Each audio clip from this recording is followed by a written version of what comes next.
Ohayou gozaimasu. Mga lodi ko dyan.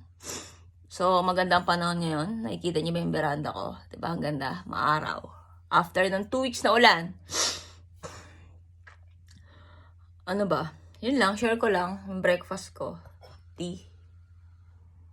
And milk.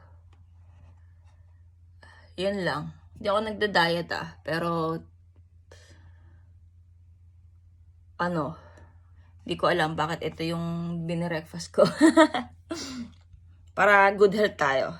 Diba? So, laban lang tayo. Kahit ang baba ng yen.